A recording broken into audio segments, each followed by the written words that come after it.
Bodoland digital जार्नेलिस्ट association जायखौ जों बर'आव बड'लेण्ड डिजिटेल खौरांगिरि गौथुम बिथांमोना बिथांमोननि 3थि बोसोरारि जथुम्माखौ चिरां जिल्लानि बेंटल कलेजाव सानसेनि हाबाफारि लानानै गाजा गोमजायै खुंदों आरो बेवहाय बिथांमोना थान्दै मेलनि गेजेरजों गोबां बाथ्रा सावरायलायदों आरो बिथांमोना गिबियै बिथांमोननि खौरांसा सेथि खुगा लाइसिखौबो दिनैनि हाबाफारिजोंनो बिथांमोना बेखेवदों आरो बे हाबाफारियाव बिथांमोना आंनो खौरांसा सेथि खुगा लाइसिखौ बेखौनो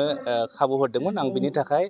बड'लेण्ड डिजिटेल जार्नेलिस्ट एस'सिएशननि आफादगिरि गाहाय नेहाथारि लोगोसे गुबुन गुबुन बिबानगिरि बिथांमोनखौ साबायखर बावदों आरो आं सानो जि थांखि आरो नोजोरखौ लानानै बिथांमोना दिनै बोसोरथाम जाफैबाय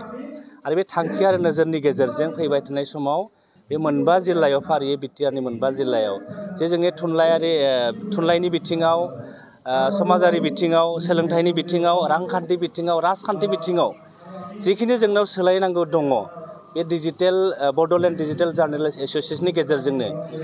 बे मोनबा जिल्लायाव मोनसे सोलायनाय फैगोन होननानै आं दुलाराय बर' फरायसा आफादनि सासे सोद्रोमा महरै आं फोथायनाय दङ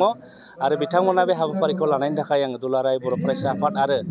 दुलाराय रायजो राजानि जानानै बिथांमोनखौ साबायखर बावहरदों आरो फैबाय थानाय समाव बिथांमोननि आरो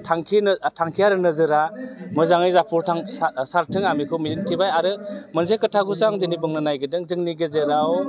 जों गोबां ससियेल मिडियानि गेजेरजों माखासे नबां जाबां बाथ्राफोरखौ लानानै जों बिजों बि बाथ्रा दान्थेलायनाय बेबायदि जादों जायनि जाहोनाव जोङो जायफोर लाइमोनफोर दङ जायखौ जोङो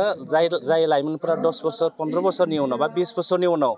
बर' हारिखौ बिथांमोना दैदेनदों बे नबां जाबां जायफोर इउटुबारफोर दङ जायफोर जार्नेलिस्ट गावखौनो जार्नेलिस्ट होनो इउटुबार होनना लायो बिथांमोना बिदि ससियेलि मोनसे गाज्रि इम्पेक्ट गोग्लैदों आं सानो बड'लेण्ड डिजिटेल जार्नेलिस्ट एस'सिएशननि गेजेरजों बैबायदि जेन गुबुन जोंनि गेजेराव इउटुबनि गेजेरजों जे लाइमोनफोरनि गेजेराव मोनसे गाज्रि इम्पेक्ट गोलैदों रायजो राजानि गेजेराव मोनसे गाज्रि इम्पेक्ट गोलैदों बे जेन गैया खालामनो हायो आं बेनि थाखाय बड'लेण्ड डिजिटेल जार्नेलिस्ट एस'सिएशननि गासै मावथि बिबानगिरि बिथांमोनखौ खावलायबाय आरो फैबाय थानाय समाव बे मोनबा जिल्लाया आसामनि गेजेरावनो मोनसे मोजां जिल्ला हिसाबै दावगानाय जिल्ला हिसाबै बिटिआर ओनसोला मोनसे दावगानाय ओनसोल हिसाबै जौगाहोनायाव बड'लेण्ड डिजिटेल जार्नेलिस्ट एस'सिएशना मोनसे मोजां बिफाव रल लागोन होननानै आंहा मोनसे फोथायनाय दङ।